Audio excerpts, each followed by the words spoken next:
그 뒤 사흘낮과 사흘밤의 기억은 몽롱하다. 그 사이에 있었던 몇 가지 감각만 기억날 뿐 구체적인 상념과 행위는 하나도 생각나지 않는다. 좁은 방에 작은 침대 위에 내가 붙어 있는 것 같았다. 거기 돌처럼 꼼짝도 않고 누워 있었는데 거기서 떨어지면 죽을 것만 같았다. 시간의 흐름도 느낄 수가 없었다. 누군가가 이 방에 드나드는 것은 알았지만 누구인지 알 수 없었다. 누가 가까이 와서 말을 건네면 그것을 알아들을 수는 있었으나 대답은 할 수가 없었다. 입을 여는 일도 팔다리를 움직이는 일도 모두 불가능했다. 하녀인 해너가 다른 사람보다 자주 찾아왔다. 그녀가 올 때마다 내 마음은 불안해졌다. 그녀는 나를 쫓아내고 싶을 것이다. 나의 인격과 처지를 이해하지 않고 나에 대한 편견을 가지고 있다고 느꼈다. 다이아나와 메어리는 하루 한두 번씩 들렀다. 그들은 내 침대 곁에서 이런 말을 속삭였다. 그녀를 받아들인 것은 잘한 일이었어. 정말 그래. 밤새도록 밖에 있었더라면 틀림없이 아침에는 문 밖에서 죽어 있었을 거야. 무슨 일을 겪었을까? 보통 고통이 아닐 거야. 가엾고 수척하고 참백한 방랑자인 것으로 봐서. 말하는 것으로 봐선 무식한 것 같지는 않아. 말의 억양이 아주 정확하거든. 벗어놓은 옷도 흙탕물이 튀고 젖긴 했어도 해진 것도 없고 고급이었어. 특징이 있는 얼굴이야. 살이 빠져서 여위기는 했으나 마음에 들어. 원기를 회복하고 건강해지만 좋은 인상을 주는 얼굴이 될 거야. 그들의 말 가운데서 단 한 번도 나에게 베푼 친절을 후회한다든가 나를 싫어하고 의심하는 말은 없었으므로 나는 퍽 안심이 되었다. 세인트 존은 한 번 찾아왔다.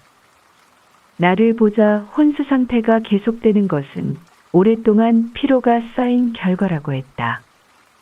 의사를 불러올 필요는 없고 그대로 두는 것이 좋을 거라고 말했다. 모든 신경이 무슨 의미에선가 극도로 긴장해 있기 때문에 당분간 전신을 쉬게 해야 한다는 말도 했다. 병은 없다. 그러므로 일단 회복에 접어들면 급속도로 좋아질 것이라고 그는 믿고 있었다. 이런 견해를 그는 조용히 몇 마디 말하고 나서 한참 있다가 다변의 비판가와는 거리가 먼 익숙지 못한 어조로 덧붙였다. 평범한 얼굴은 아냐. 속된 점도 없고 타락한 점도 찾아볼 수가 없어. 그것뿐이 아니에요. 솔직히 말해서 오빠, 나는 이 가련한 사람한테 마음이 끌렸어요. 언제까지나 도와줬으면 해요. 다이아나가 말했다. 그러나 그 오빠는 이렇게 대답했다. 아마 그렇게는 안 될 거야. 주위의 친구들과 오해가 생겨서 분별 없이 그들을 떠나왔을 거야. 이 여인이 완고하지 않다면 그들에게 되돌려 보낼 수 있을 거야. 그러나 얼굴의 강인한 선으로 봐서 쉽게 받아들여질지 모르겠어. 그는 한참 동안 나를 바라보며 서 있었다. 그러고 나서 덧붙였다. 영리한 인상을 주기는 하나 결코 아름다운 것은 아니야. 지금 앓고 있는 거예요, 오빠. 앓고 있든 건강하든 간에 용모가 아름다운 것은 아니야. 이 얼굴에는 우아와 미의 조화가 없어. 사흘째 되는 날은 좀 나아졌다. 나흘째 되던 날에는 말도 할 수 있고 몸도 움직일 수 있어서 침대에서 일어나기도 하고 돌아눕기도 했다. 저녁 때라고 생각되었는데 해너가 죽과 아무것도 바르지 않은 토스트를 가져다 줬다. 나는 맛있게 먹었다. 훌륭한 식사였다. 지금까지 입에 넣은 것은 화끈한 맛이 나서 기분이 좋지 않았으나 그런 맛이 없었다. 그녀가 나간 뒤 기운이 꽤 생기고 되살아난 것 같은 기분이 들었다. 그래서 이제는 휴식도 그만두고 몸을 움직이고 싶은 생각이 간절해졌다. 일어나고 싶었다. 그러나 무엇을 입어야 한담. 땅바닥에 누워 자고 늪에 빠지고 내서 젖은 흙투성이 옷밖에 없는데 그런 것을 입고 은인 앞에 나타나야 할 것을 생각하니 부끄럽게 생각되었다. 그러나 그런 걱정은 하지 않아도 되었다. 침대 옆 의자 위에는 깨끗이 세탁해서 말린 내 옷이 전부 놓여 있었다. 나의 검은 비단 드레스는 벽에 걸려 있었다. 진창에 빠졌던 흔적도 없어지고 비를 맞아 쭈글쭈글했던 것도 다람질이 되어 있었다. 아주 훌륭해졌다. 양말과 신발도 깨끗이 손질해져서 남 앞에 신고 나갈 만했다. 방 안에는 세수할 시설이 갖추어 있고 머리를 빗을 빗과 브러쉬도 준비되어 있었다. 지쳐 있기는 했으나 5분마다 쉬어가며 옷을 갈아입었다. 무척 여위였기 때문에 옷이 헐렁해져서 보기 흉한 곳은 쇼올로 감추었다. 그리하여 다시 한번 깨끗하고 눈에 거슬리지 않는 모습을 하고 난간에 기대어 기다시피 하여 돌층계를 내려가 좁고 천장이 낮은 복도를 지나 부엌으로 갔다. 부엌에는 새로 만든 빵 냄새와 활짝 핀 불의 온기가 가득했다. 해너는 빵을 굽고 있었다. 잘 알려진 사실이지만 교육에 의해서 다져지고 비옥해지지 못한 사람의 마음에서 편견을 근절시킨다는 것은 지극히 힘든 일이다. 그것은 마치 돌 사이에 난 잡초처럼 확고하게 뿌리를 내리고 있는 것이다. 실제로 처음에는 해너가 냉담하고 완고했으나 지금은 조금 누그러졌다. 내가 몸치장을 하고 옷을 단정하게 입고 나타난 것을 보고 미소마저 지으며 인사하면서 의자에 앉으라고 했다. 그녀는 흔들 의자를 가리켰다. 나는 걸터 앉았다. 가끔 나를 곁눈으로 쳐다보면서 그녀는 바쁘게 움직였다. 오븐에서 빵을 꺼내면서 그녀는 불쑥 물었다. 여기 오기 전에 구걸하고 다녔소? 그 순간 나는 불쾌했으나 화를 내봤자 소용이 없고 실제로 나는 그녀의 눈에 거지로 보였을 것이라고 생각했기 때문에 조용히 대답했다. 그러나 똑똑히 힘주어 말했다. 나를 거지로 생각한다면 잘못이에요. 당신이 나이 집 아가씨들과 마찬가지로 나는 거지가 아니에요. 잠깐 쉬었다가 그녀가 말했다. 나는 이해할 수가 없어요. 집도 없고 돈도 없잖아요. 집이나 돈이 없다고 해서 당신이 말하는 거지가 되는 것은 아니에요. 배운 것은 좀 있소.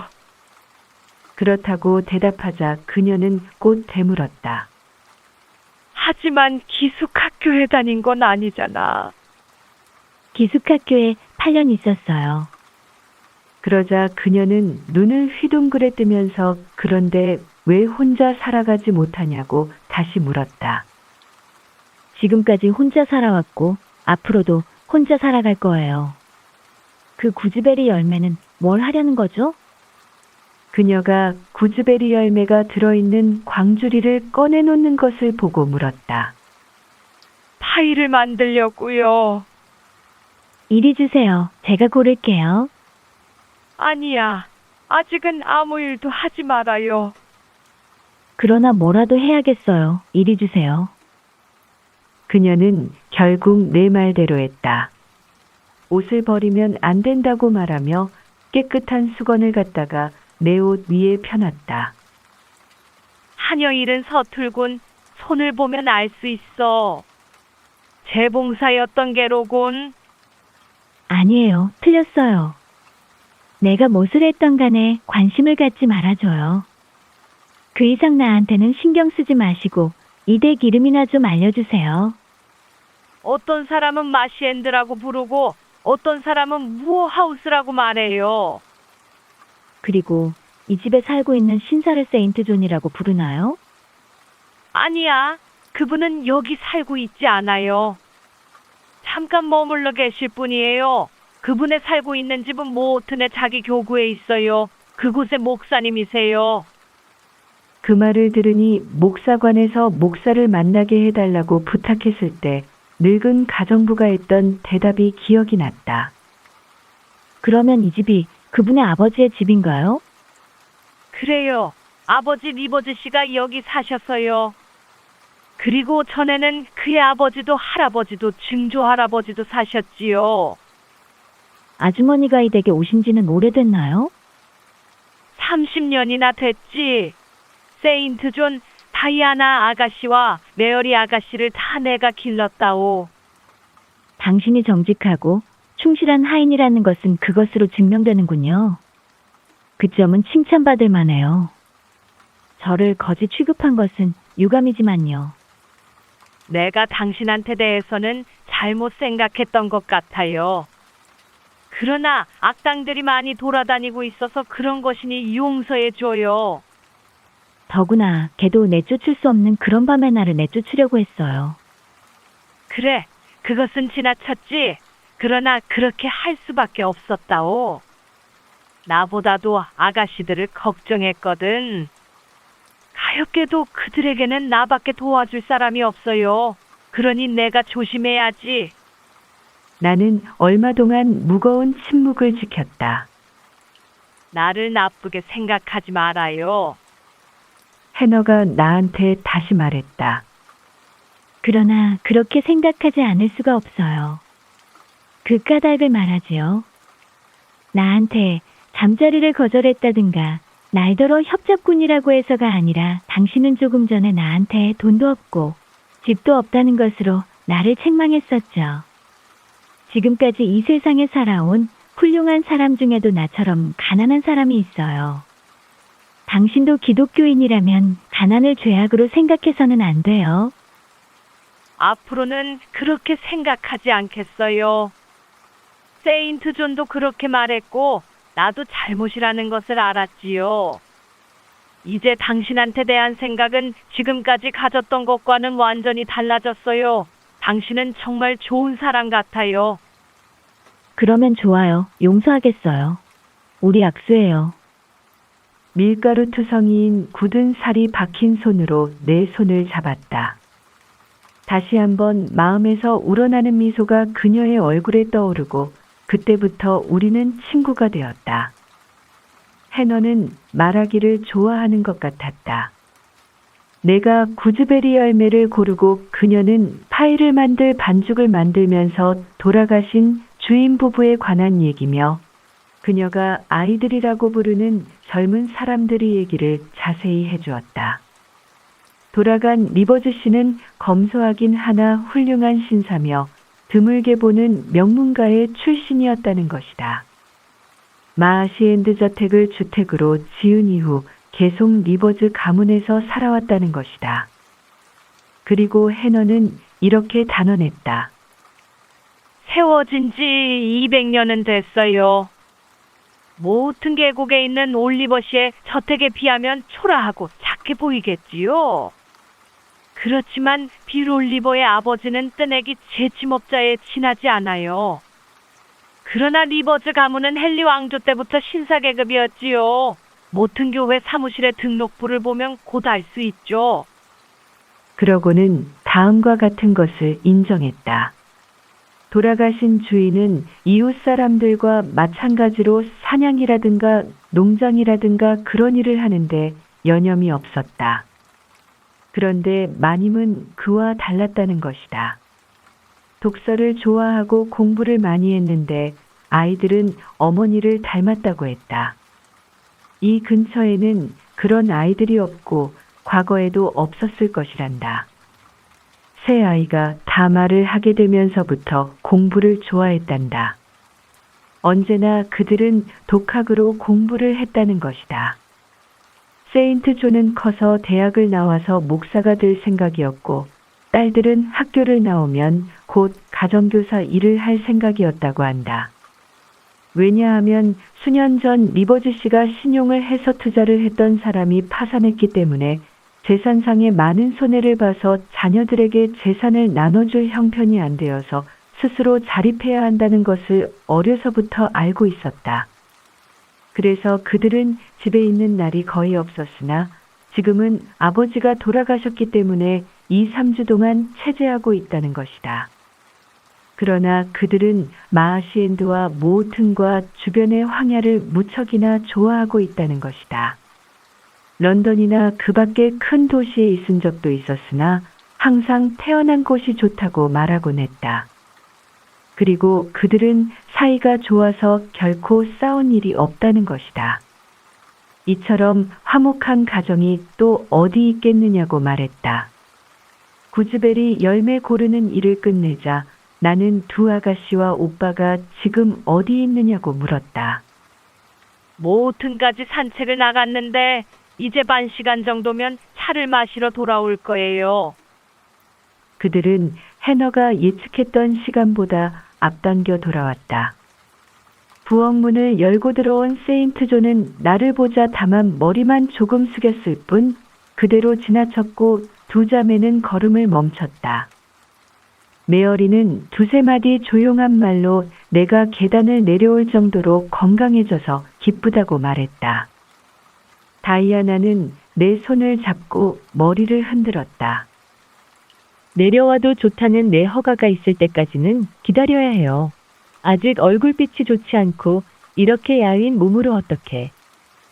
다이아나는 내 귀에다 비둘기 소리 같은 다정한 목소리로 속삭였다. 그녀는 바라보는 사람에게 호감을 주는 눈을 갖고 있었다. 얼굴 전체에 매력이 있다고 느껴졌다. 메어리의 얼굴도 역시 지적이며 아름다웠다. 그러나 수줍어하는 표정이며 몸가짐은 단정했으나 보다 초연해 보였다. 다이아나는 표정과 말투에 일종의 권위가 있었다. 의지가 강한 것이 분명했다. 성격상으로 나는 그녀가 지닌 것 같은 확고한 권위에 대해서 복종하는데 즐거움을 느낀다. 그리고 자신의 양심과 자존심이 허용하는 한 적극적인 의지에는 고개를 숙인다. 그런데 당신은 부엌에 무슨 볼 일이 있어요? 이곳은 당신이 올 곳이 아니에요. 메어리와 나도 가끔 부엌에 오는 일이 있지만 그것은 집에 왔을 때 해보고 싶어서 하는 것이고 당신은 손님이니까 응접실로 가야만 해요. 저는 여기 있는 것이 좋아요. 천만에요. 해너가 부산을 떨면서 밀가루를 덮어 씌우게 돼요. 두 자매들은 앞다투어 나를 부엌에서 나를 데리고 나갔다. 나를 소파에 앉히며 메어리가 말했다. 우리들은 슈올과 모자를 벗고 차 준비를 하겠어요. 이 황야의 작은 집에서 우리가 할 수 있는 하나의 특권이거든요. 우리가 마음 내킬 때 식사를 준비한다든가 또는 해너가 술을 빚는다든가 세탁을 한다든가 다리미질을 할 때 우리가 일하는 것 말이에요. 그녀는 나와 세인트 존만 남겨두고 문을 닫고 나갔다. 그는 책인가 신문인가를 들고 나의 맞은편에 앉아 있었다. 나는 우선 그 방을 그러고는 거기 있는 사람을 살펴봤다. 응접실은 작은 편이며 가구도 검소한 것이나 깨끗하고 정돈되어 있었기 때문에 호감을 주었다. 구식 의자가 눈부시게 빛나고 호두나무로 만든 테이블은 거울과도 같았다.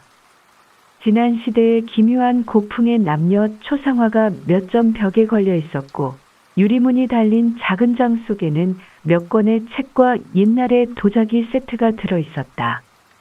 방 안에는 그 밖에 장식물이라고는 없었다.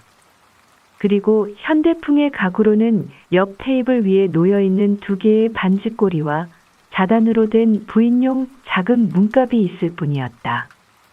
모든 것이 오래되고 잘 보존되어 있었다. 세인트 존은 벽에 걸린 오래된 그림처럼 조용히 앉아서 읽는 책에서 눈을 떼지 않고 말도 없이 입을 다물고 있었기 때문에 쉽게 관찰할 수 있었다. 그가 인간이 아니고 조각이라 해도 이보다 쉽게는 관찰할 수 없었으리라. 그는 젊고 키가 크고 늘씬했다. 그리스 사람 같은 얼굴에는 사람의 시선을 끄는 듯한 무엇이 있었고 날이 오똑 선 고전적인 코와 입과 턱은 균형 잡힌 아테네 사람과도 같았다. 영국 사람 얼굴로서 그처럼 고대의 전형적인 얼굴을 닮은 사람도 극히 드물었다. 자신의 얼굴이 그처럼 균형이 잡혔기 때문에 나의 균형 잡히지 않은 얼굴을 봤을 때 약간 놀라는 것도 무리는 아닐 것이다. 그의 크고 푸른 눈이 갈색 속눈썹 밑에서 빛나고 있었다. 상아 같은 하얀 이마에는 머리카락이 한 줄 자연스럽게 흐트려져 있었다. 이것은 온화한 한 폭의 초상화가 아닐까. 그러나 이렇게 표현되는 장본인은 온화하고 감수성이 풍부한 사람이라는 인상을, 아니 온화한 성격의 사람이라는 인상을 주지 않았다. 그는 지금 조용히 앉아 있지만 콧구멍과 입과 이마 주변에 흐르고 있는 그 무엇이 그의 마음속이 초조하고 까다롭고 격렬함을 나타내 주었다. 동생들이 돌아올 때까지 한마디도 말이 없었고 한 번도 눈길을 내게 돌리지 않았다. 다이아나는 차 준비를 하느라고 드나들다가 오븐에서 막 구워진 케이크를 갖다 줬다. 나는 그것을 거절하지 않았다. 식욕이 되살아나서 몹시 먹고 싶었기 때문이다. 그때 리버즈 씨는 읽던 것을 덮어놓고 테이블로 다가와 의자에 앉으면서 그림 같은 푸른 눈으로 나를 응시했다. 그의 시선 속에는 형식을 벗어난 솔직성과 끈질긴 탐색이 엿보였는데 지금까지 나한테 시선을 돌리지 않은 것은 주저했기 때문에 그런 것이 아니라 어떤 의도가 있기 때문이라는 것을 말해주었다. 몹시 배가 고팠군요. 그래요.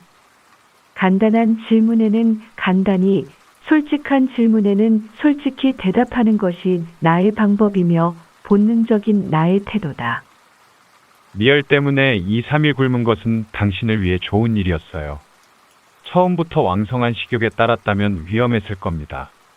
이제는 먹어도 좋아요. 그러나 절제는 해야겠지요. 언제까지나 오래 폐를 끼치면서 얻어먹고 있지는 않을 거예요. 라는 것이 나의 서툴고 무리한 대답이었다. 그래서는 안 되지요. 그의 냉담한 대답이었다. 친구의 주소를 알려주시면 내가 편지를 띄우죠. 그러면 집으로 돌아갈 수 있겠지요. 솔직히 말하지만 나에게는 집도 아는 사람도 없으니까 어찌할 수 없는 일입니다. 세 사람은 내 얼굴을 쳐다보았으나 불신하는 것 같지는 않았다. 그들의 시선에는 의아해하는 기색이 없고 오히려 강한 호기심을 나타냈다. 특히 아가씨들은 더 그런 것 같았다. 세인트 존의 눈은 문자 그대로 표현한다면 맑은 것이나 상징적으로는 이해하기가 곤란한 눈이었다. 자신의 생각을 나타내는 눈이라기보다는 다른 사람의 생각을 탐지하는 도구로서 눈을 사용하는 것 같았다.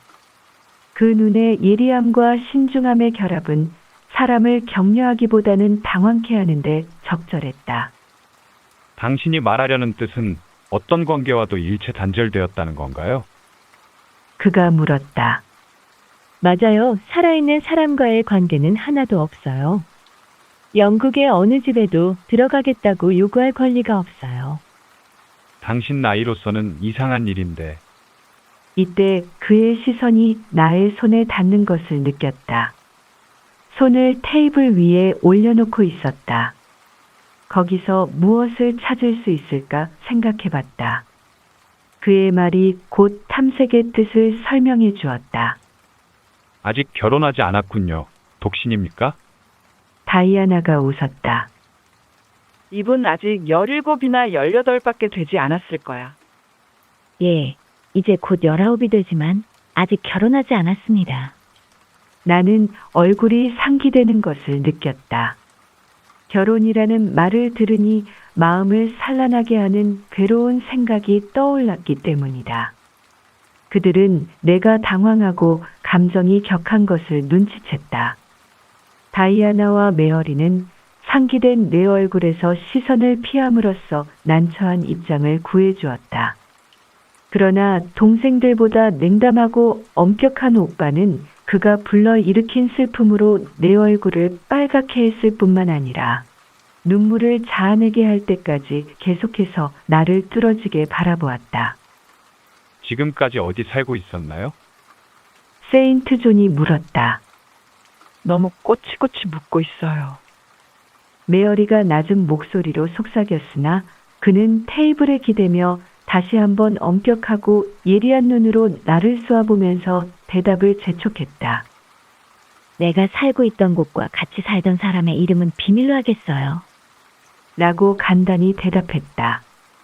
내 생각으로는 당신이 원한다면 세인트 존이나 그 밖에 누구한테도 말하지 않을 권리는 당신한테 있다고 봐요. 하고 다이아나가 말했다. 그러나 당신과 지금까지의 당신의 경력에 대하여 아무것도 알지 못하고서는 당신을 도울 수가 없습니다. 그런데 당신은 도움이 필요하지 않습니까? 그가 말했다. 도움이 필요해요.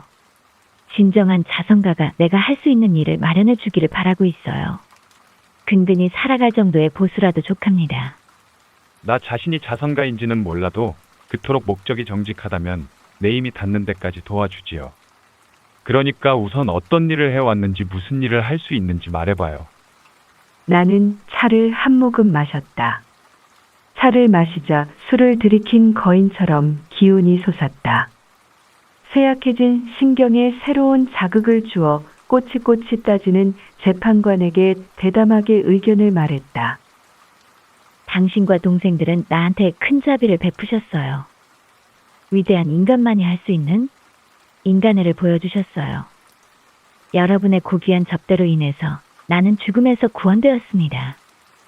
이토록 은혜를 받았으니 어떤 감사를 요구해도 응하겠어요. 따라서 어느 정도 나의 비밀을 요구하실 권리가 있어요. 당신들이 건져준 방랑자의 내력을 나 자신의 마음의 평화와 나를 비롯해서 여러 사람의 정신과 육체의 안전을 손상하지 않는 범위 내에서 말하지요. 나는 목사의 딸로서 고아해요. 양치는 내가 그분들을 알아볼 나이가 되기도 전에 돌아가셨지요. 나는 남의 집에 얹혀 살았고 자선기관에서 교육을 받았어요. 그 기관은 로우드 자선교육기관이에요. 나는 그곳에서 학생으로서 6년, 선생으로 2년을 보냈어요. 그 자선기관에 대해서는 들은 적이 있겠지요. 로버트 브로크러스트 씨가 회계 주임이었어요. 브로크러스트 씨에 관해서는 풍문에 들었어요. 그리고 그 학교도 본 적이 있습니다.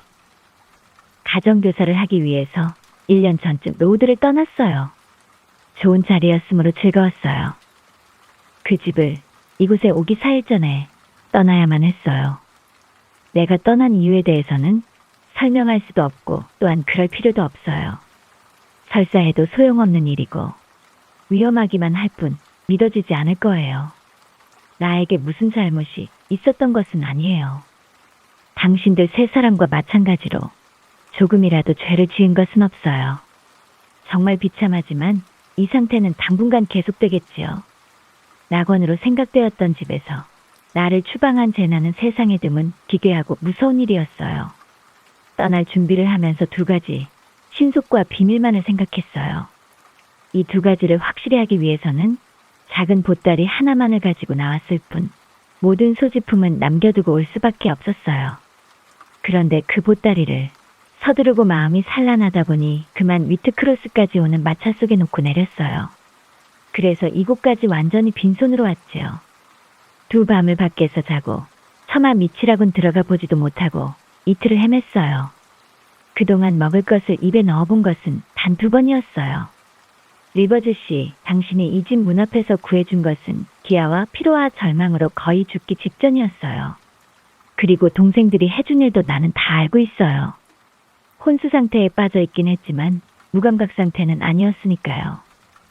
그래서 동생들이 진심에서 자발적으로 베푼 동정에 대해서도 당신의 복음주의적인 자선에 대해서와 마찬가지로 감사를 해야겠어요. 더 말을 시키지 않는 게 좋겠어요. 세인트 존. 더 이상 흥분하면 좋지 않을 거예요. 자, 그만 소파로 가서 앉아요. 엘리어트. 다이아나가 부르는 내 가명을 듣자 그 순간 자신도 모르게 약간 놀랐다. 나의 새 이름을 잊고 있었던 것이다. 리버즈 씨는 빈틈없는 사람이라 그것을 눈치챘다. 당신 이름이 제인 엘리어트라고 했지요? 그는 물었다. 그렇게 말씀드렸지요. 지금은 그렇게 불러줬으면 좋겠지만 본명이 아니라 이상하게 들려요. 본명은 말해줄 수 없나요? 네, 나는 무엇보다도 발각되는 것이 무서워요. 그래서 발각될 만한 것은 피하고 싶어요. 그대로 좋다고 생각해요. 오빠, 이제 쉬도록 해줘요. 다이아나가 말했지만 세인트 존은 한참 생각하고 나서 침착한 태도로 여전히 예리한 질문을 했다. 당신은 우리들한테 오래 기댈 생각은 없겠지요. 가능한 한 빨리 동생들의 동정, 특히 저의 자선에서 벗어나기를 바라지요. 우리들한테서 독립하고 싶지요? 예, 그래요. 아까 말했듯이 무슨 일을 해야 하는지, 그리고 어떻게 하면 일자리를 구할 수 있을 것인지 가르쳐 주세요. 지금 내가 원하는 것은 그것뿐입니다. 일자리가 구해지면 여기서 내보내주세요. 갈 곳이 보잘것없는 오막살이라도 좋습니다. 그때까지는 여기 있게 해주세요. 다시는 의지할 곳 없는 서름을 당하고 싶지 않아요. 메어리와 다이아나는 타고난 특질로 생각되는 진실 어린 목소리로 여기 자신들 집에 있으라고 말했다. 동생들은 기쁜 마음으로 당신을 붙잡아 두려고 합니다. 찬바람에 쫓겨서 창으로 들어온 굶주린 새를 기쁜 마음으로 소중히 기르듯이 말입니다. 나도 당신이 자립할 수 있도록 해주고 싶은 생각이 더욱 강해졌으니 그렇게 하도록 노력하지요. 그러나 내가 할 수 있는 범위는 좁다는 것을 알아두세요. 나는 가난한 시골 교부의 목사에 지나지 않습니다. 나의 도움은 빈약하기 이를 데 없을 것입니다. 당신이 만일 보잘것없는 일을 멸시한다면 내가 할 수 있는 도움보다 효과적인 것을 찾아보세요. 이분은 자기가 할 수 있는 것으로서 정직한 일이면 무슨 일이든지 기꺼이 하겠다고 말했어요. 그리고 세인트 존, 이분은 도와줄 사람을 가리지 않고 있어요. 오빠같이 무뚝뚝한 사람도 참을 수 있을 거예요. 하고 다이아나가 나를 대변해 주었다. 재봉사가 되겠어요. 신모라도 좋아요. 할 수 없으면 신모나 어린아이 보는 일이라도 하겠어요. 좋아요. 그런 각오라면 내가 시간 나는 대로 가능한 방법으로 도와주길 약속하지요. 그러고 나서 그는 차 마시기 전에 읽었던 책을 다시 읽기 시작했다. 나는 곧 물러났다. 지금의 내 체력이 허락하는 만큼 많은 얘기를 하며 오래 앉아 있었기 때문이다. 이곳에 오래 있을수록 무어하우스의 사람들이 좋아졌다. 2, 3일이 지나자 하루 종일 일어나 있어도 괜찮았고 때로는 산책을 해도 좋을 정도로 건강해졌다. 다이아나와 메어리가 하는 일을 함께 할 수 있었고 그들이 원하는 대로 얘기도 했으며 때와 장소를 가려서 그들을 도울 수도 있었다.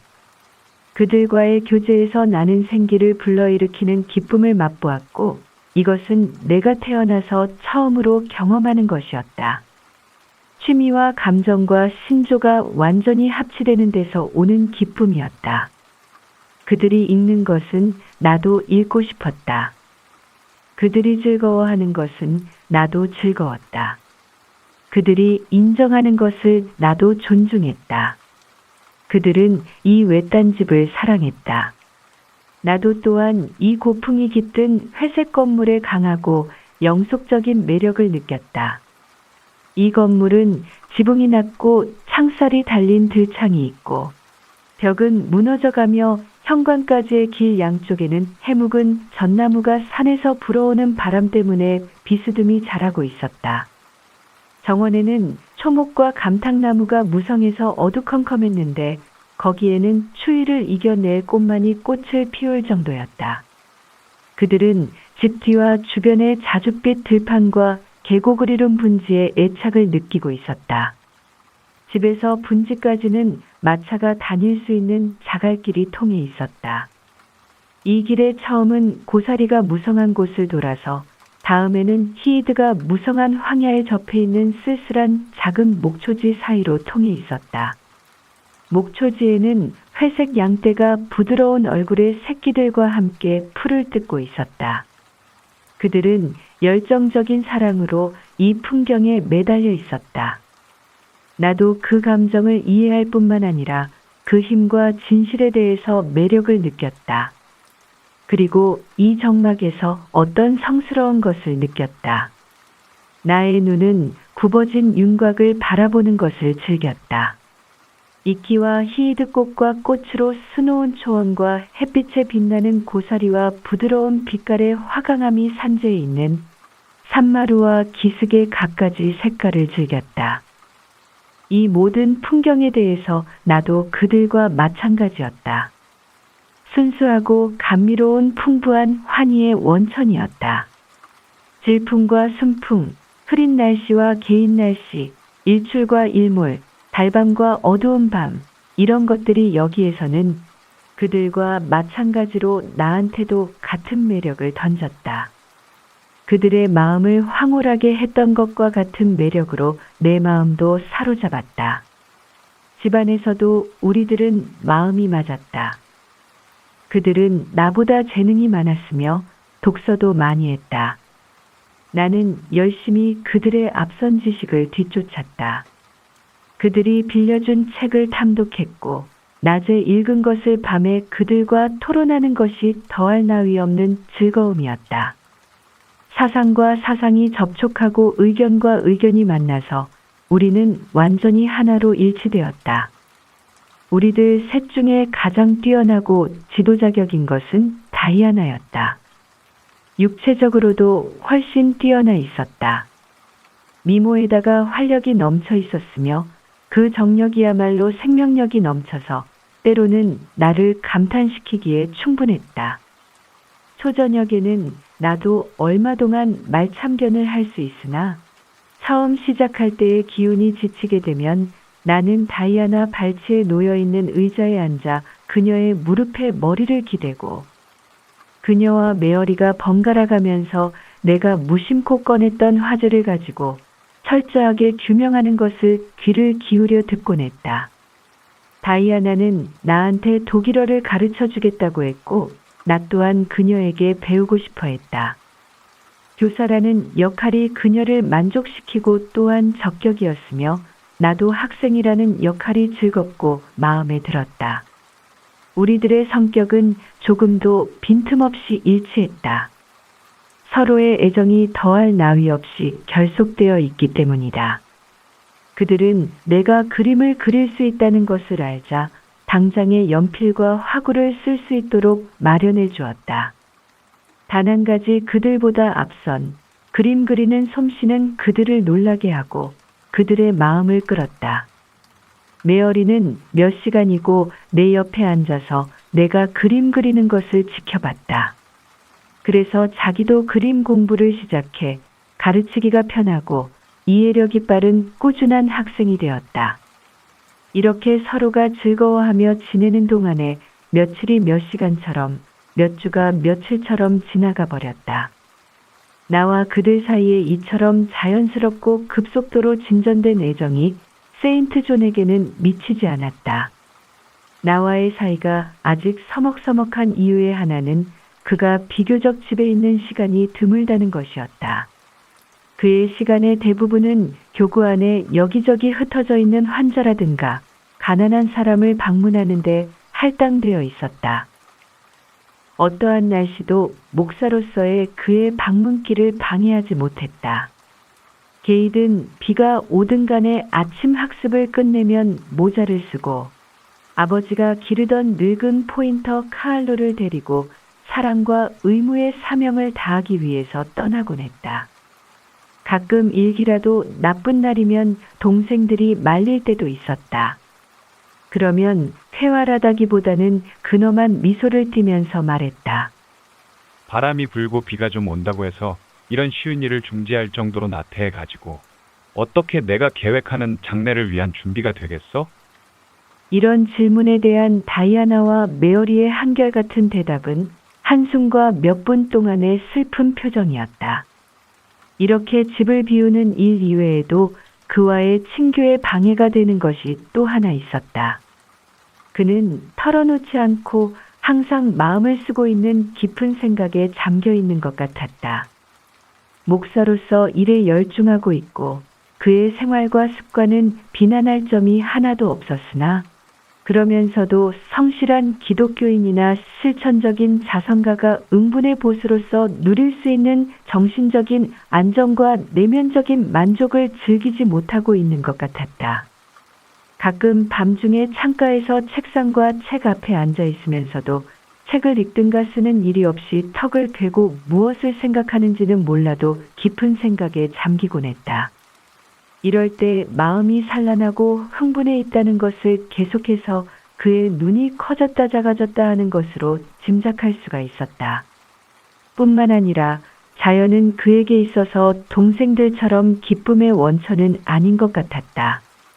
그는 꼭 한번 나한 채 거친 구름에 대한 강한 매혹과 자기 집의 검은 지붕과 회색 벽에 대한 타고난 애착심을 말한 바 있는데 그 감정을 나타낸 어조와 말에는 기쁨보다는 우울한 심정이 깃들어 있었다. 그는 마음에 위안을 주는 정적을 찾아서 황야를 헤매는 것 같지 않았다. 황야가 주는 많은 평화로운 기쁨에 대해서 전혀 입 밖에 내서 말하지 않았다. 그는 말수가 적었으나 얼마 후에 나는 그의 정신을 평가할 기회를 포착할 수가 있었다. 나는 처음으로 그가 모호튼의 자기 교회에서 설교하는 것을 듣고 비로소 그의 재간을 알게 되었다. 그때 설교한 것을 적고 싶으나 나로서는 힘겨운 일이다. 그 설교가 나에게 준 감명을 충실하게 전할 수조차 없다. 그것은 천천히 시작되었다. 실제로 음성의 전달과 높이에 관한 한 그의 설교는 최후까지 조용한 것이었다. 강렬하게 느끼면서도 엄격히 억압된 열의가 뚜렷한 억양 속에 생동하여 강한 말을 불러일으켰다. 그게 힘이 되었다. 압축되고 응결되고 억제된 힘이 되었다. 설교자의 그 힘에 의해서 사람들의 가슴은 떨고 마음은 놀라서 주위가 조용하질 않았다. 시종일관 비통한 분위기였기 때문에 마음을 위로하는 부드러움이 없었다. 칼빈주의적인 교리, 즉 신의 선발, 예정설, 신의 유기 등의 가혹한 인용이 자주 있었는데 이런 것을 언급할 때 그 말 하나하나가 사형을 선고할 때의 판결 같았다. 그의 설교가 끝났을 때 나는 그의 말에서 보다 착한, 보다 조용한, 보다 개발된 감정을 느낀 것이 아니라 이루 말할 수 없는 슬픔을 맛보았다. 왜냐하면 지금까지 내가 귀를 기울이고 듣던 변설은 혼탁한 슬픔의 찌꺼기가 가라앉고 끊임없는 동경과 불안한 갈망이 충동하는 깊은 곳에서 솟아오르는 것 같이 생각되었기 때문이다.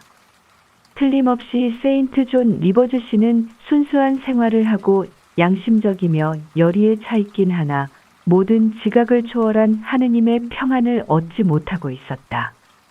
그것은 마치 내가 자신의 깨어진 우상과 잃어버린 낙원에 대한 마음속에 감춘 괴로운 슬픔을 안고 마음의 평안을 못 찾는 거나 마찬가지였다. 이럭저럭 하는 사이에 한 달이 지나갔다. 다이아나와 메어리는 곧 무어하우스를 떠나 가정교사로서 상류 사람들이 살고 있는 남부 잉글랜드의 큰 도시에 가게 되어 있었다.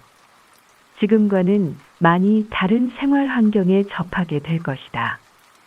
도시에 가서 두 사람은 각각 유복하고 거만한 가족들한테 한낱 보잘것없는 고용인으로 간주될 것이며 그들이 지니고 있는 본질적인 장점이 알려지지도 않고 알려고도 하지 않은 채 다만 요리인의 솜씨나 하녀들의 취미 정도로 그들의 재능을 인정해주는 가정에 취직하게 될 것이다.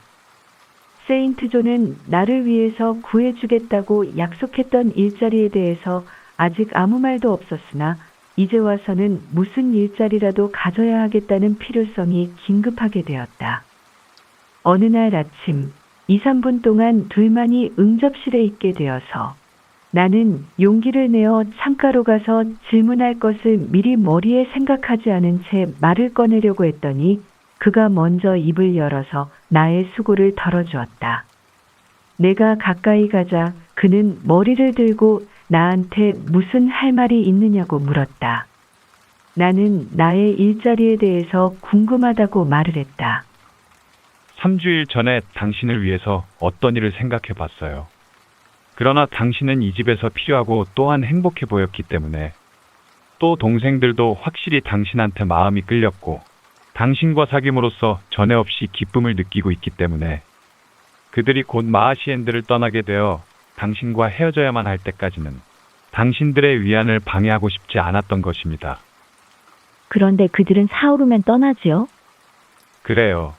그들이 떠나고 나면 나도 모우튼에 있는 목사관으로 돌아갈 작정입니다. 해너는 나를 따라서 가게 되니까 이 고옥은 닫게 되지요. 그가 먼저 말한 화제를 다시 꺼낼 것으로 생각하고 기다렸으나 그는 다른 생각에 잠겨 있는 것 같았다. 그의 표정은 나와 나의 일에 관한 것이 아니라 딴 것을 나타내고 있었다. 나는 자신에게 필연적으로 박두한 절실한 문제에 그를 끌어들이지 않을 수 없었다. 당신이 생각했다는 일자리는 어떤 것인가요? 지금까지 게으름을 피운 것이 그 일에 지장이 없으면 좋을 텐데요. 그런 건 없어요. 그 일은 주는 나와 받는 당신만이 결정지을 문제예요. 그는 다시 입을 다물었다. 말을 계속 하고 싶지 않은 것 같았다. 나는 짜증이 났다.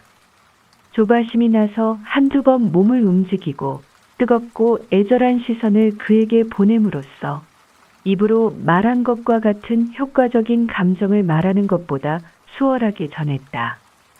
그렇게 서둘러서 물을 필요는 없어요. 솔직히 말해서 바람직한 것도 아니고 유익한 것도 못 됩니다.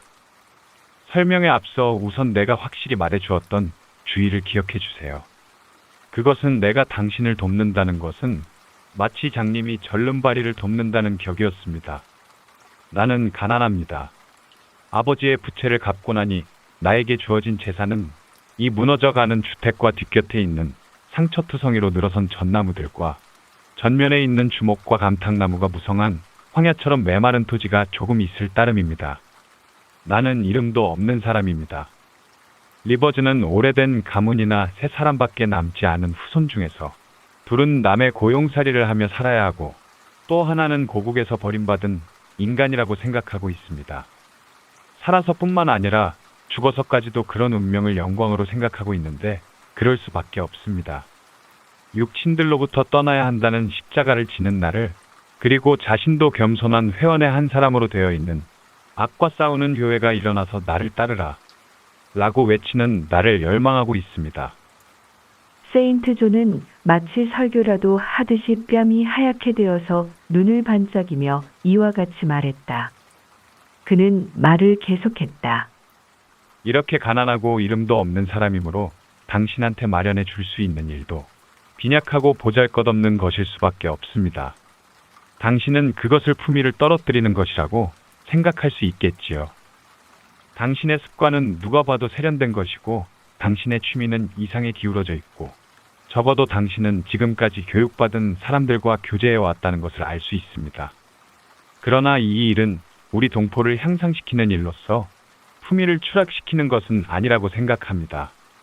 앞서 말한 바 있지만 그리스도교도를 위해서 맡겨진 농경지가 메마르고 개간하기 힘들면 힘들수록 그 명예는 더욱 고귀한 것입니다.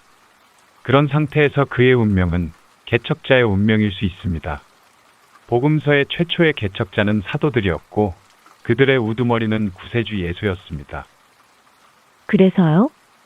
라고 그가 말을 중단했을 때 내가 말했다.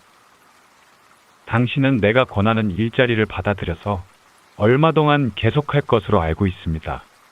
그러나 그것이 영구적이 아니라는 것은 내가 이 옹색하고 편협된 무사태평한 마치 은둔 생활과 같은 영국의 시골 목사직을 영원히 계속할 수 없는 것이나 같습니다.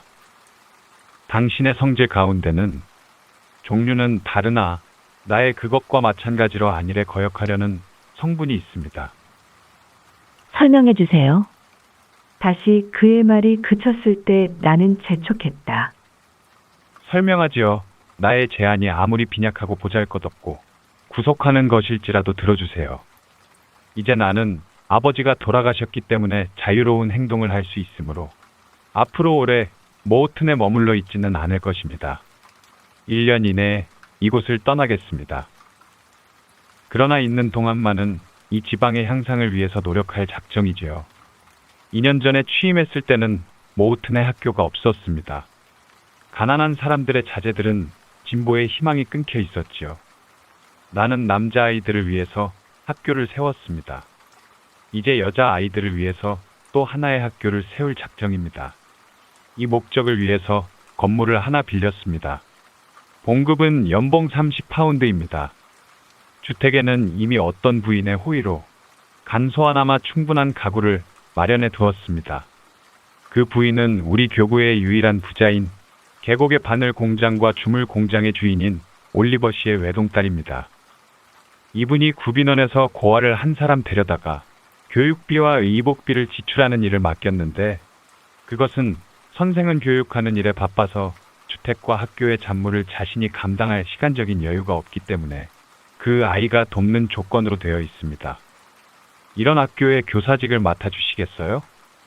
그는 갑작스런 질문을 했다.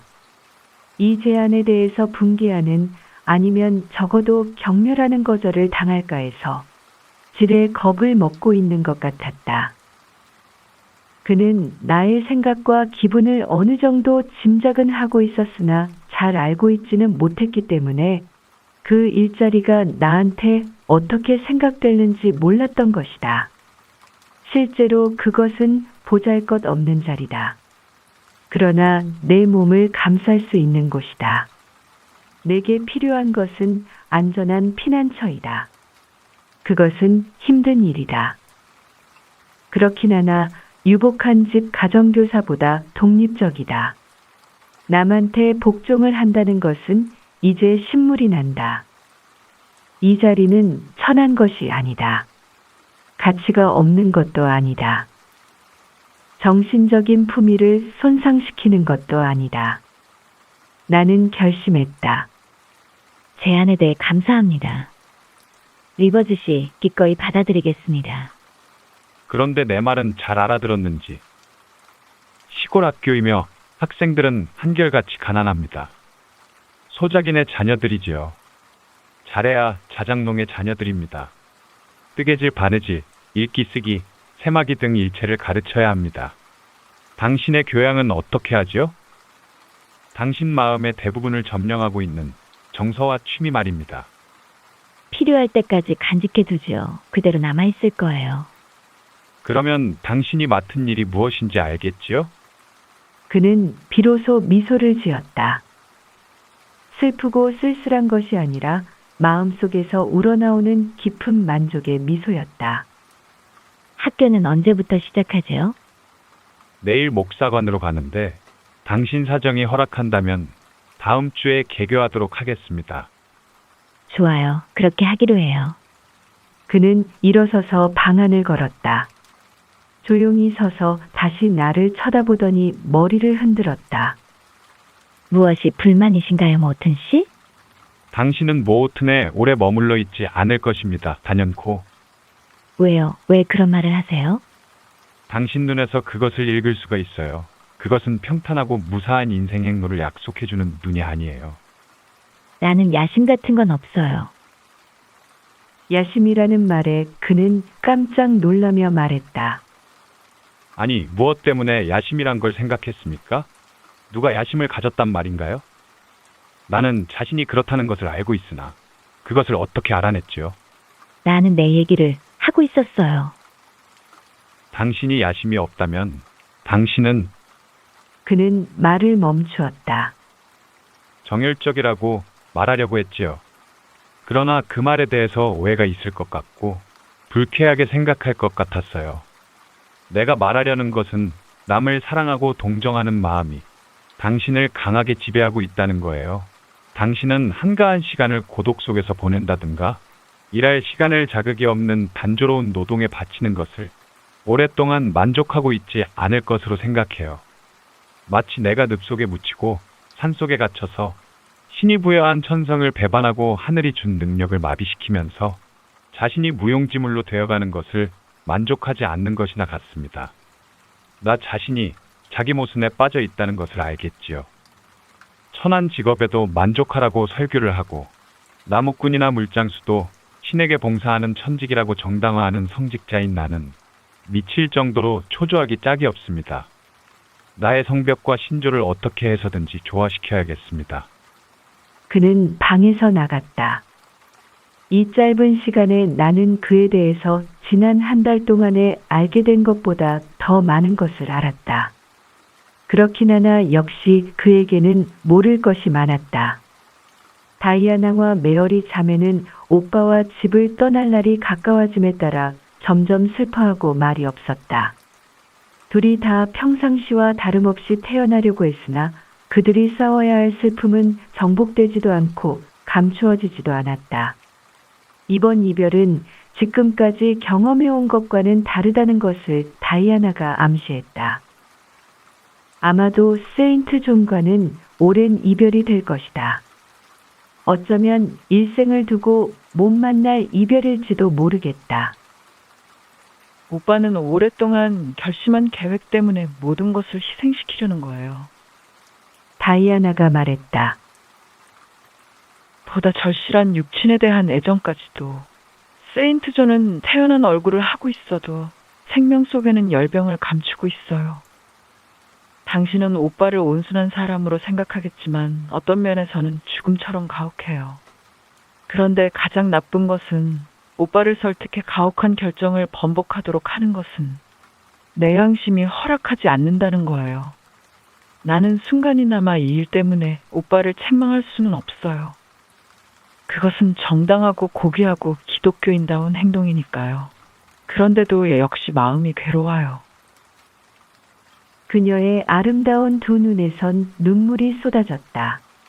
메어리는 하던 일을 멈추고 머리를 숙였다. 이제 우리한테는 아버지가 없어요. 좀 있으면 집도 오빠도 없게 돼요. 라고 속삭였다. 마침 그때의 작은 사건이 일어났는데 그것은 마치 화불단행이라는 속담이 진리라는 것을 증명해 주는 것과도 같았다.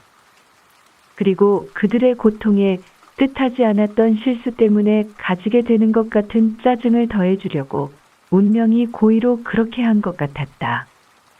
세인트 존은 편지를 읽으며 창앞을 지나 방으로 들어왔다. 존 외삼촌이 돌아가셨어. 라고 그가 말했다. 두 자매는 놀라는 빛을 보였다. 그러나 충격을 받는다든가 슬퍼하는 것은 아니었다. 이 소식은 그들의 눈에 슬프다기보다는 의미심장한 것으로 비쳤다. 돌아가셨어요? 그래서 어떻게 됐어요? 다이아나가 오빠의 얼굴에 탐색하는 빛을 보냈다. 그래서 어떻게 됐다니? 다이아나? 그는 대리석처럼 얼굴을 움직이지 않고 대답했다. 그래서 어떻게 됐냐고? 아무것도 아니야. 읽어봐. 그는 그녀의 무릎 위에 편지를 던졌다. 그녀는 빨리 읽고 나서 메어리한테 넘겼다. 메어리는 묵묵히 읽고 나서 오빠한테 되돌렸다. 세 사람은 서로 마주보며 미소를 지었다.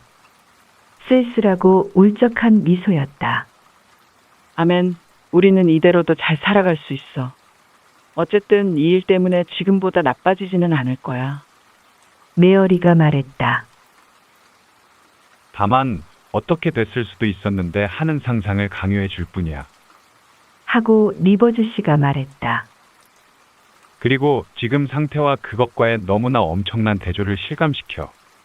그는 편지를 접어서 서랍 속에 넣고 다시 방에서 나갔다. 몇 분 동안 아무도 입을 열지 않았다. 그러자 다이아나가 내 쪽으로 향했다. 제인, 당신은 우리들과 우리의 비밀에 대해 의아하게 생각하겠죠. 그리고 외삼촌이라는 가까운 친척이 돌아가셨는데 이 정도밖에 슬퍼하지 않는 것을 보고 우리를 매정한 인간으로 볼 거야. 그러나 우리는 외삼촌을 본 일도 없고 어떤 분인지 알지도 못해요. 그는 어머니의 동생인데 아버지와 외삼촌은 오래전에 다투었어요. 아버지를 파산시킨 투기의 재산의 대부분을 투자하도록 권고한 사람이 바로 외삼촌이었기 때문이에요. 그분들은 서로가 책망을 하고 화가 나서 헤어지고는 다시 화해하지 않았어요. 외삼촌은 뒤에 번창하는 사업에 손을 대게 되어서 2만 파운드가량의 재산이 있는 것 같아요. 결혼을 하지 않았고 가까운 친척이래야 우리와 우리 정도의 친척이 또 한 사람 있을 뿐이에요. 아버지는 항상 외삼촌이 우리들한테 재산을 남겨줌으로써 자신의 과오를 보상할 것이라고 생각하셨어요. 그런데 저 편지에는 유산을 한 푼도 남김없이 다른 친척에게 주고 다만 30기니를 리버즈 세 남매에게 분배해서 기념 반지를 사게 해달라는 것이었어요. 물론 그는 자기 마음대로 할 권리가 있어요. 그러나 그런 통지를 받고 나니 순간이나마 우울해요. 메어리와 나는 1000파운드씩만 받아도 부자라고 생각할 텐데, 그리고 세인트 존도 그 정도의 돈이라면 적은 액수가 아니어서 보람있는 일을 할 수 있었을 거예요. 이런 설명을 마치자 얘기는 그것으로 끝나고 그들 세 남매는 그 이상 그 문제를 거론하지 않았다. 이튿날 나는 마하시엔드를 떠나 모어튼으로 향했다.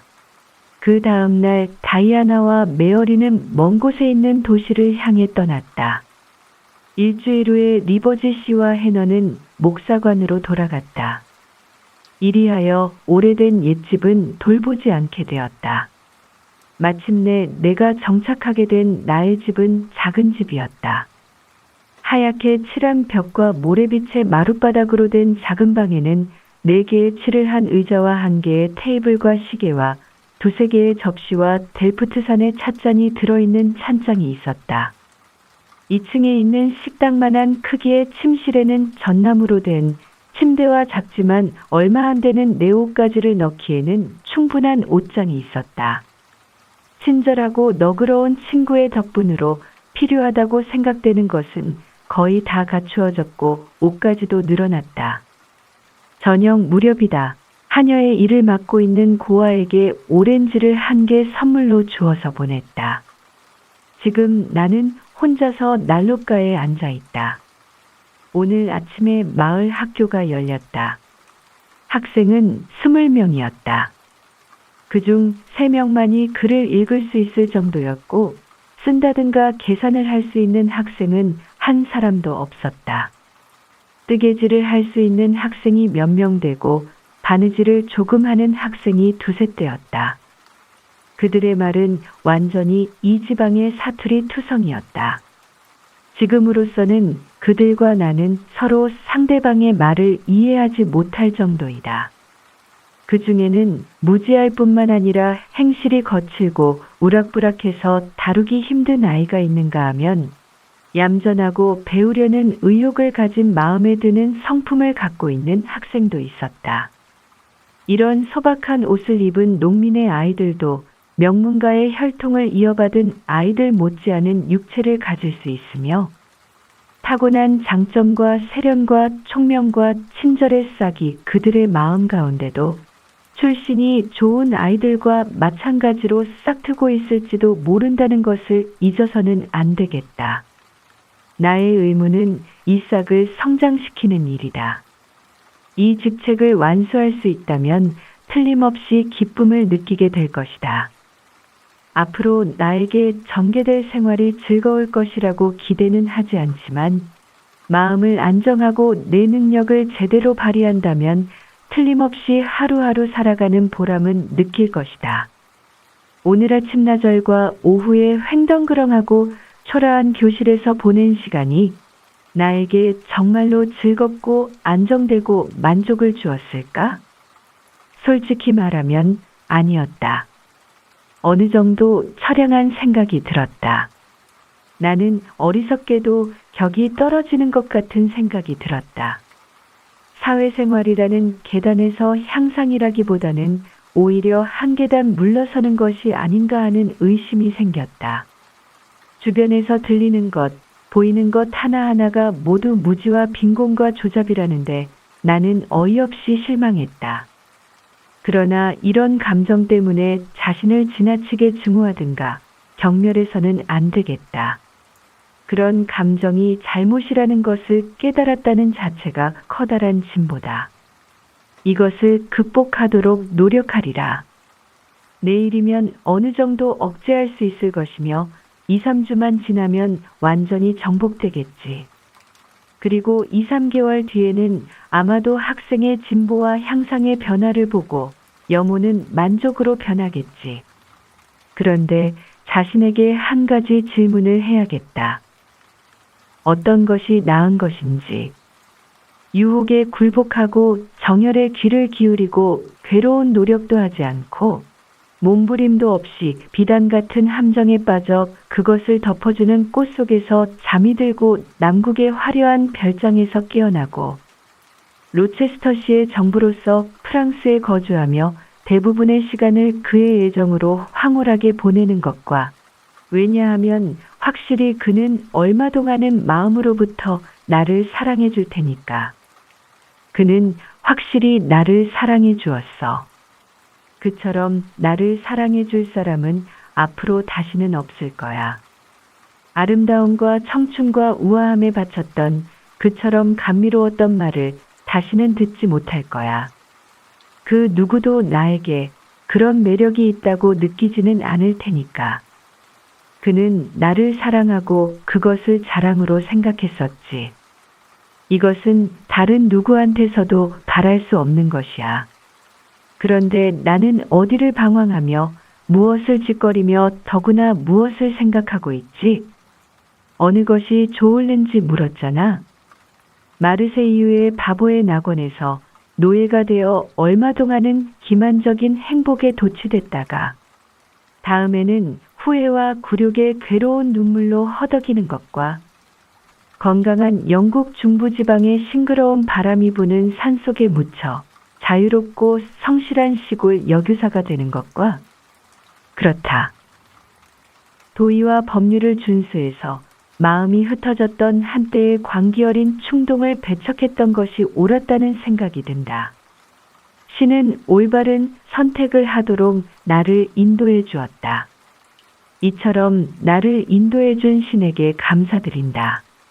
이 정도로 저녁 명상을 끝내고 나는 일어나 문 쪽으로 가서 추수기의 석양과 집 앞의 조용한 들판을 바라보았다. 이곳은 학교와 마찬가지로 마을에서 반마일 정도 떨어진 곳이었다. 새들은 마지막 노래를 부르고 있었다. 대기는 부드럽고 이슬은 향기롭다라는 윌터 스코트의 시가 생각났다. 바라보고 있는 동안에 행복하다고 생각했는데 잠시 후 눈물 흘리는 자신을 발견하고 깜짝 놀랐다. 왜 그럴까? 주인과의 관계를 절단한 무서운 운명과 다시는 만날 수 없는 그를 생각했기 때문이다. 그리고 아마 지금쯤은 바른 길로 되돌아오게 할 희망조차 없을 정도로 멀리 벗어난 절망적인 비애와 파멸적인 분노에 빠져 있을 그를 생각했기 때문이다. 이것은 내가 도피했기 때문이다. 이런 생각을 하면서 나는 아름다운 저녁 하늘과 쓸쓸한 모튼 계곡에서 얼굴을 돌렸다. 내가 쓸쓸하다고 한 것은 지금 바라보고 있는 계곡의 교회와 반쯤 숲에 가리워진 목사관과 저쪽으로 멀리 있는 부자인 올리버 씨와 그의 딸이 살고 있는 베일 저택의 지붕만이 보일 뿐 다른 건물은 하나도 보이지 않기 때문이다.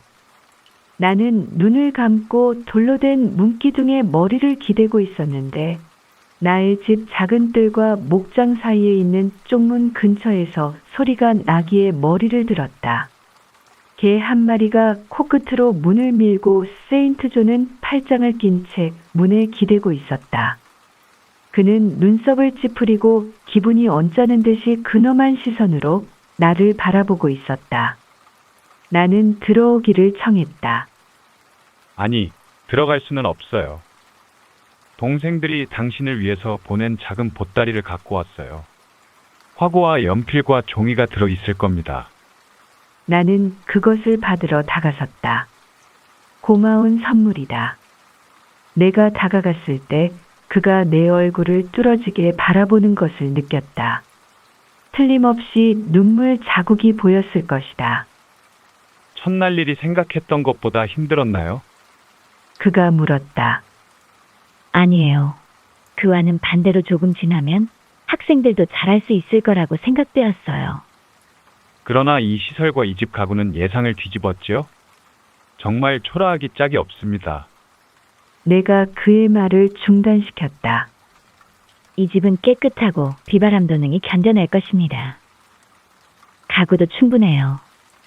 고맙게 생각하고 있을 뿐 실망하지 않아요. 나는 융단이라든가 소파라든가 은식기가 없는 것을 아쉽게 생각하는 그런 바보나 쾌락주의자는 아니에요. 뿐만 아니라 5주 전만 해도 나에게는 한 푼도 없었어요. 그때는 집 없는 거지요 떠돌이었는데 이제는 아는 사람도 있고 집도 있고 일거리도 있어요. 신의 고마움, 친구의 친절과 너그러운 자신의 운명에 대해서 놀랄 따름이에요. 불평 같은 것은 하지 않아요. 그러나 쓸쓸해서 울적하지요. 당신 뒤에 있는 이 작은 집은 어둡고 텅 비어 있으니까. 아직 조용한 기분을 즐길 틈이 없었고 쓸쓸해서 참지 못할 정도로 시간적인 여유도 없었어요. 잘 됐어요. 입으로 말하고 있는 만족을 마음으로 느끼기를 바랍니다. 어쨌든 당신의 양식이 가르쳐 주겠지만 롯의 아내처럼 질에 불안해서 떨 필요는 없습니다. 나를 만나기 전에 어떤 것을 남겨두고 왔는지는 알 수 없으나 뒤를 돌아보고 싶은 유혹은 깨끗이 단념하도록 권고합니다. 적어도 몇 달 동안만이라도 현재의 일을 착실히 해주세요. 나도 그렇게 할 작정입니다. 하고 나는 대답했다. 세인티존은 말을 계속 이어갔다. 성벽에 제동을 걸고 천성의 방향을 바꾼다는 것은 지극히 힘든 일이지만 나의 경험으로 봐서 불가능한 것은 아니라고 알고 있습니다. 신은 우리에게 자기의 운명을 개척할 힘을 어느 정도 부여하고 있습니다. 그래서 우리의 정력이 얻을 수 없는 영향을 요구하는 것 같이 보일 때도 우리는 영양실조 때문에 굶주릴 필요도 없고 절망으로 인해서 가던 길을 멈출 필요는 없습니다. 맛을 보고 싶었던 금단의 열매와 같은 강력한 그리고 보다 순수한 다른 마음의 영양물을 찾고 운명이 우리를 가로막은 길과 같은 곧바른 넓은 길을 비록 그것이 험난할지라도 모험심이 가득한 발걸음을 위해서 개척하면 됩니다. 1년쯤 전에 나는 성직에 발을 들여놓은 것이 잘못이었다고 생각하고 몹시 비참했었죠. 항상 변함없는 의무가 죽고 싶을 정도로 지루했습니다. 나는 이 세상에서 보다 활동적인 생활, 문학적이고 보다 자극적인 일, 예술가나 저술가나 웅변가의 운명 같은 말하자면 목사의 운명과 반대되는 것을 동경했습니다. 그렇지요. 정치가 군인, 영광의 신도, 명성의 열애자, 권력에 대한 갈망자의 심장이 나의 목사복 밑에서 고동쳤습니다. 나는 생각했어요. 나의 비참한 생활을 바꾸든가 아니면 죽여야겠다고. 암흑과 투쟁의 기간이 지나자 광명이 비치고 구원이 찾아왔습니다. 구속되었던 나의 생활은 갑자기 끝없는 평야로 펼쳐졌고 나의 능력은 일어나서 있는 힘을 다해 날개를 뻗고 시야 밖으로 날아가라는 하늘로부터의 소리를 들을 수 있었습니다. 신은 나한테 사명을 맡겼던 것입니다. 그 사명을 멀리 갖고 가서 그것을 충분히 전파하려면 군인, 정치가 웅변가들의 가장 소중한 자격인 기술과 힘, 용기와 웅변이 필요했던 것입니다. 왜냐하면 훌륭한 선교사에게는 이런 요소가 모두 집중되어 있기 때문입니다. 나는 선교사가 되기로 결심했습니다. 그 순간부터 나의 정신 상태는 일변했습니다. 모든 능력을 구속했던 족쇄는 녹아 없어져서 다만 괴로운 고통만 남겼을 뿐 속박은 사라졌습니다. 그 고통은 시간만이 치유할 수 있겠지요. 내 결심에 대해서 아버지가 반대하셨지만 아버지가 돌아가신 지금 싸워야 할 방해자는 아무도 없습니다. 몇 가지 일을 해결하고 모든 교구의 후임자가 결정되면 한두 개의 감정적인 얽힘을 송두리째 빼앗든가 절단하고 나서 나는 유럽을 떠나 동양으로 갈 작정입니다. 그는 독특하고 가라앉은 그러나 박력 있는 목소리로 이렇게 말했다. 말을 끝낸 후 그는 나를 쳐다보는 것이 아니라 지는 해를 바라보고 있었다. 나도 그것을 바라봤다. 그와 나는 들판에서 쪽문으로 향하는 작은 길을 등지고 있었다. 풀이 무성한 길에서는 발소리 하나 들리지 않았다. 계곡에서 흐르는 물소리만이 우리의 마음을 가라앉히는 유일한 소리였다. 그러므로 은방울을 굴리는 것 같은 아름다운 목소리가 들려왔을 때 우리들이 깜짝 놀란 것은 당연한 일이었다. 안녕하세요, 리버즈 씨. 그리고 카일로도. 당신의 개가 당신보다 친구를 빨리 알아봐요. 내가 들판 저쪽에 왔을 때 벌써 귀를 세우고 꼬리를 흔들었어요. 그런데 당신은 아직까지 나한테 등을 돌리고 있어요. 그것은 사실이었다. 리버즈 씨는 그 음악적인 목소리를 처음 들었을 때 마치 벼락이 머리 위에 구름을 쪼개 놓은 듯이 놀랐으나 그 말이 끝나고 나서도 말을 건넨 사람이 놀라게 했던 때와 같이 한 팔을 문에 올려놓고 서쪽을 바라보는 자세로 서 있었다. 그는 마침내 신중히 얼굴을 돌렸다. 하나의 환상이 그의 옆에 생겨난 것 같았다. 그로부터 3피트도 못 되는 거리에 순백의 옷을 입은 젊고 우아한 모습의 사람이 나타났다. 뚱뚱한 편이나 윤곽이 아름다웠다. 허리를 굽혀 카알로를 쓰다듬어 주고 나서 머리를 들었다. 긴 베일을 젖히자 그의 눈앞에는 완벽하리만치 아름다운 얼굴이 빛났다. 완벽한 아름다움이란 물론 지나친 표현이긴 하지만 거기에 대해 취소도 할 수 없고 정정도 할 수 없는 일이다. 일찍이 엘비언의 온화한 기후가 빚어보지 못할 만큼 아름다운 얼굴이었으며 윤기 있는 미풍과 안개로 흐린 하늘이 나아보지도 못하고 길러보지도 못할 만큼 청초한 장미와 백합의 색깔이 이 경우에 그 말을 정당화시켜 주었다. 모든 매력에 부족함이 없고 어떤 결함도 찾을 수가 없었다. 이 젊은 여성은 균형 잡히고 섬세한 용모에 특히 눈은 아름다운 그림에서나 볼 수 있는 모양과 색깔을 하고 크고 검게 빛나고 있었다. 부드러운 매력으로 눈을 한층 더 아름답게 해주는 길고 그늘진 속눈썹, 윤곽을 뚜렷이 드러내는 검은 눈썹, 색조와 빛깔로 활기차게 빛나는 아름다움에 안정감을 더해주는 희고 매끄러운 이마, 달걀 같은 싱싱하고 매끈매끈한 볼, 싱싱하고 빨갛게 건강미가 가득한 아름다운 입술, 흠 하나 없고 빛나는 고른 이빨, 작은 보조개가 있는 턱, 수치 많은 머리채. 말하자면 이상적인 미를 실현시키기 위한 배합된 모든 장점을 다 지니고 있었다. 이 미인을 보고 나는 감탄하고 마음속으로 찬미했다. 자연은 확실히 편파적인 생각으로 그녀를 창조한 것이다.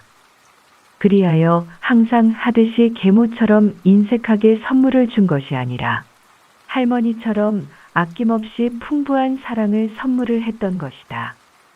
이 지상의 천사를 세인트 존 리버즈는 어떻게 생각하고 있을까? 그가 그녀에게로 얼굴을 돌려서 그녀를 바라보는 것을 봤을 때 나는 이런 질문을 자신에게 하고 거기에 대한 대답을 그의 얼굴에서 찾아내려고 했다. 그는 이미 이 요정에서 눈길을 돌려서 쪽문 곁에 무성한 데이지 덤불을 바라보고 있었다. 아름다운 저녁이긴 하지만 혼자서 외출하기에는 늦은 시간이에요. 그는 꽃봉오리를 오므린 하얀 꽃을 발로 밟으면서 말했다. 아니에요. 나는 지금 막 다른 지역에 외출했다 돌아오는 길이에요. 오늘 오후에 말이에요. 아버지께서 목사님이 학교를 시작하셨고 새로 선생님이 오셨다는 말씀을 하셔서 차를 마시자 모자를 쓰고 선생님을 만나보려고 계곡을 달려왔어요. 이분이 선생님인가요? 나를 가리키며 물었다. 세인트 존이 그렇다고 답하자 못하니 마음에 들 것 같은지 물었다. 묻는 말씨며 태도가 약간 유치하긴 하지만 솔직하고 순진한 것이 마음에 들었다. 그녀는 이것저것 계속 자잘한 질문을 많이 했다. 학생들은 어땠는지, 집이나 가구는 마음에 들었는지 등이었다. 그래서 나는 이 여자가 여상속인인 올리버 양이라는 걸 알았다. 자연의 선물뿐만 아니라 부의 혜택도 받았다고 생각되었다.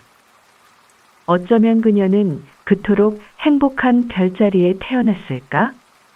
그녀는 가끔 와서 내가 가르치는 것을 도와주겠다고 말했다. 그리고 그녀는 또 말했다. 가끔 방문하는 것은 기분 전환이 될 거예요. 나는 기분 전환을 좋아하거든요. 리버즈 씨, 외출한 곳에서는 정말 재미있었어요. 거기에서 어젯밤, 아니 오늘 아침 2시까지 춤을 추었어요. 폭동에 있은 이후로 군대가 주둔하고 있는데 장교들은 이 세상에서 가장 멋진 사람들이에요. 이 고장에 젊은 칼 가는 사람이라든가 가위 장수들은 비교도 안 돼요. 세인트 존의 아랫입술이 튀어나오고 윗입술이 잠깐 이그러지는 것 같이 보였다. 그녀가 웃으면서 이런 보고를 할 때 그의 입은 꼭 닫혀 있었고 일시 시선을 들어 그녀에게로 돌렸다. 웃음이 없는 탐색하는 것 같은 의미 있는 시선이었다. 그녀는 이것을 다시 웃음으로 대했다. 그 웃음은 그녀의 젊음, 그녀의 장밋빛 얼굴, 그녀의 보조개, 그녀의 맑은 눈에 잘 어울렸다. 그가 말없이 무뚝뚝하게 서 있을 때 그녀는 다시 카알로를 쓸어줬다. 가엾은 카알로만이 나를 좋아해 주지요. 얘는 친구한테 무뚝뚝하고 서먹서먹하게 굴지도 않아요. 말만 할 수 있다면 가만 있지 않을 거야. 젊고 엄격한 주인 앞에서 그녀가 타고난 우아한 태도로 허리를 굽혀서 개의 머리를 쓰다듬어 주자 주인의 얼굴이 빨개지는 것을 나는 봤다. 근엄하던 눈이 갑자기 불에 녹고 억제할 수 없는 감정으로 흔들리는 것이 보였다. 이렇게 얼굴이 벌겋게 달아오르자 그녀가 여자로서 미인인 것처럼 그는 남자로서 미남이었다. 마치 강압에 의한 기박을 이겨내지 못하게 된 그의 커다란 심장이 의지를 배반하고 부풀어서 자유를 얻으려고 활발히 뛰는 것처럼 그의 가슴은 물결쳤다. 그러는 그는 단호한 기수가 앞발을 들고 일어선 말을 억제하듯이 그것을 억제하고 있다고 나는 생각했다. 그녀의 다정한 태도에 대해서 그는 말로나 동작으로 반응을 보이지 않았다. 아버지 말씀이 당신이 요즘 우리 집에 들르지 않는다고 하시더군요. 베일 저택과는 발을 끊고 있어요. 오늘 저녁 아버지는 혼자 계시고 몸도 편치 않아요. 나와 함께 찾아가서 만나주시지 않겠어요? 하고 얼굴을 들면서 올리버 양이 말을 했다. 올리버 씨를 방문하기에는 적당한 시간이 아닌 것 같습니다. 적당한 시간이 아니라고요? 나는 적당한 시간이라고 생각해요. 아버지는 지금 말상대가 필요한 시간이에요. 공장은 문을 닫고 할 일이 없을 때예요. 리버즈 씨, 찾아가도록 해요. 왜 당신은 수줍어하고 우울해하지요? 그의 침묵으로 인해서 생긴 틈을 타서 그녀 자신의 대답으로 메웠다. 내가 잊고 있었군요. 그녀는 마치 자신이 충격이라도 받은 듯이 아름다운 고수머리를 흔들면서 외쳤다. 내가 들떠서 정신이 없었군요. 용서해 주세요. 나하고 얘기하고 싶지 않은 이유가 당신에게 충분히 있다는 것을 내가 깜빡 잊고 있었어요. 다이아나와 메어리가 떠나고 무어하우스를 닫았으니 당신은 매우 쓸쓸할 거예요.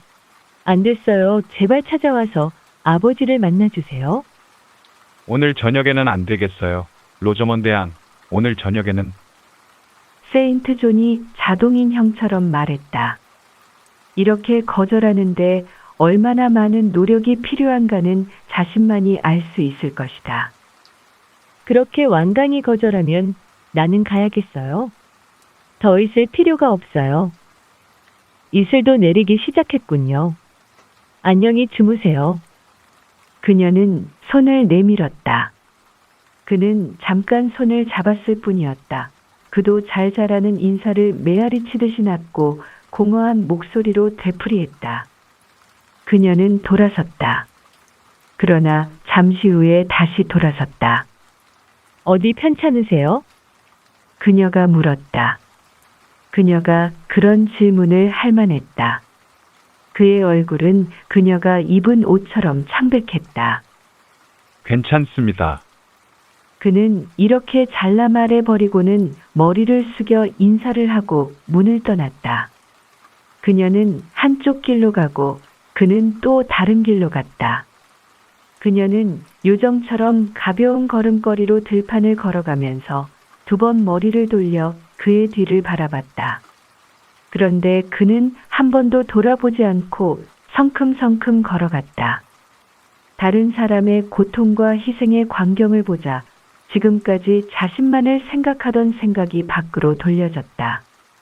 다이아나와 메어리는 오빠를 죽음처럼 가혹한 사람이라고 했는데 그것은 과장된 말이 아니었다.